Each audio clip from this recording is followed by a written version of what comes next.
Let's talk communication, everyone's favorite topic, right? So, in this instance, I want to talk about specifically communication between sales and marketing because, in theory, they are two separate departments. Depending on how your company is set up, they might not be two separate. They might all be under one, VP of business revenue, for example. But a lot of companies still have them as separate, and yet they should be working towards the same goal.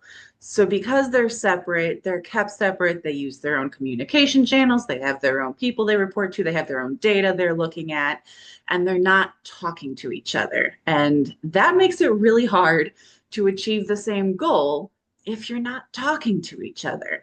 So let's talk about how to work that out, how to improve communication between sales and marketing. So everyone is working towards the same goal and we're all going to get there. We're all going to go further faster. So first and foremost, why does this matter, right? Let's talk about the importance of this. Because, like I said, there's a data gap. There's marketing is doing one thing and sales is doing this other thing, and no one knows what anyone else is doing. So, from the sales perspective, they're getting a lot of that data, right? Marketing loves data. I'm a marketer. I love data. As a word person, I never thought I'd say that. 10-year-old Allison would be horrified to hear me say that. But much to my surprise, it has become true. I do love data. And yet, and yet, um, there's only so much data can show you.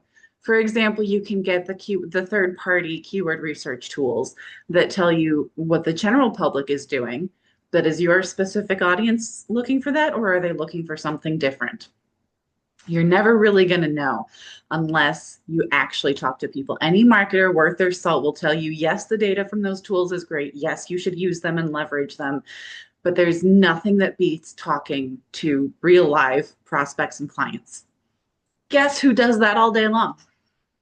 Sales does that all day long. So sales can tell you things like the questions they hear over and over, the objections they get over and over, the type of language clients and prospects tend to use, the type of language they tend not to use, and what made them reach out. Next up is feedback on marketing efforts, right? So ideally, obviously, sales does a lot of cold calls, but they should also be fielding a lot of incoming calls, in which case you should be asking them what made you reach out. Or maybe they filled out a form and then sales reaches out to them. What made you fill out the form? Maybe it's a specific form that says, hey, I saw this. I'm really interested in this. Please send me more information. Great, super easy. Other times it's not as clear. Other times it's, oh, you were looking at this? Oh, that's interesting. Marketing needs to know that. Don't leave marketing in the dark when stuff is working.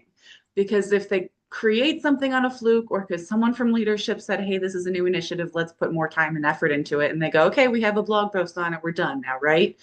If it's working, they should not be done. They should keep creating more content around it. So let them know what's working and let them know what's not working. If you get negative feedback on a particular piece of content or a video or a webinar, let them know that too.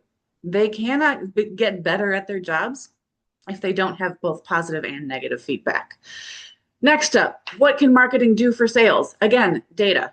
Just as it is important for marketing to use the data sales can give them, it's just as important for marketing to communicate to sales when the data they see could make their job easier. For example, if a particular sales page is getting a lot of traffic, you should be telling sales, hey, a lot of people seem to be really interested in this.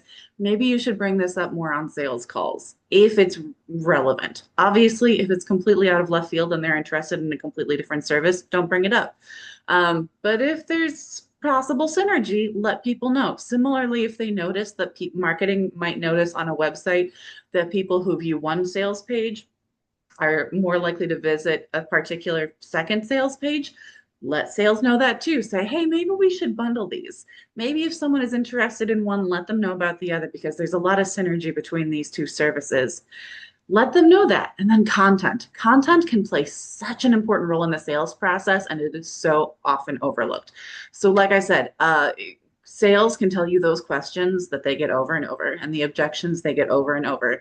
And we all know how annoying it is to go over to whether it's writing it out in an email or going over it in a phone call. using this, saying the same thing over and over. It's so much easier to be like, oh yeah, we hear that a lot, and actually we wrote a whole article about it, or we have a whole video explaining that. Why don't I send that to you in an email? A, quick and easy. B, it positions you as an authority in your industry because now you already have a library of content. And speaking of a library of content, now they have the potential to go explore that whole library of content. Depending on the piece of content you're sending them, maybe they'll just read that or watch that one piece and they're done.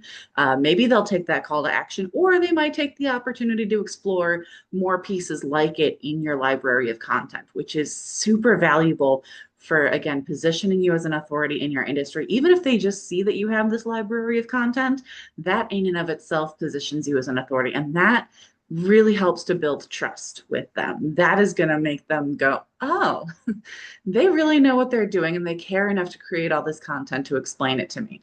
That gets you a lot of buy-in. So don't neglect content in the sales process. So sales needs to know how to use it, and then marketing needs to tell sales when there's new content. Say, hey, we have this new piece, please push it out. And sales should do their part in pushing out and promoting that content just in general on social media, but also there's a lot of opportunities to use it directly in sales conversations. So now we know the why, let's get into the how-to. First and foremost, decide on a communication channel. Email is clunky for a lot of the back and forth, but like I said, sales tends to use their communication channels and marketing is using their communication channels, and the two never seem to sync up. So if possible, find something that both teams are already using. It could be something, if you are using Slack or Discord or something like that, it could be as simple as adding a new channel to that platform that's just marketing and sales. And that's where marketing and sales people go to talk to each other.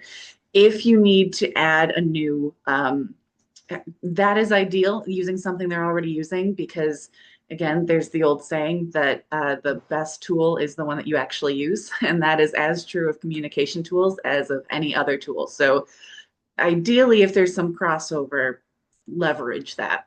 If there isn't any crossover, ideally have a tool that one team is using that you can then train the other team to then use that tool. If there is no crossover, you might have to have a totally new communication channel, a new platform, and train both teams on how to use it.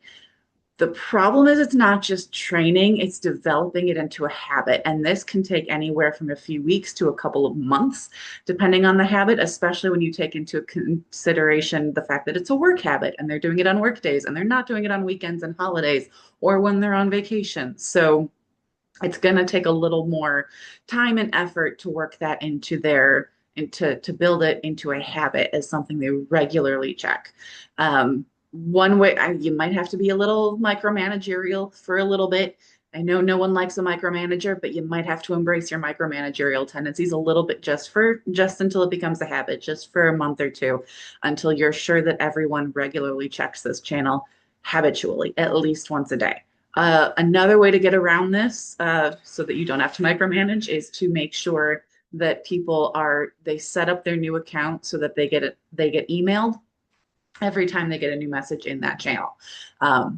Again, email itself is kind of clunky for the back and forth and the collaboration type messages and communication that we need for this, but it can prompt them to go check. And we all have our emails open all day long. So just seeing that emails will make them go, oh, that's right, I have to go check that. So those are my tips for you. If you need any more help on this, I do trainings on this. I have a whole sales and marketing alignment workshop. You can check that out over on my website, AV, as in my initials, Allison Verhalen. That is avwritingservices.com. If you have any other questions, please feel free to reach out to me.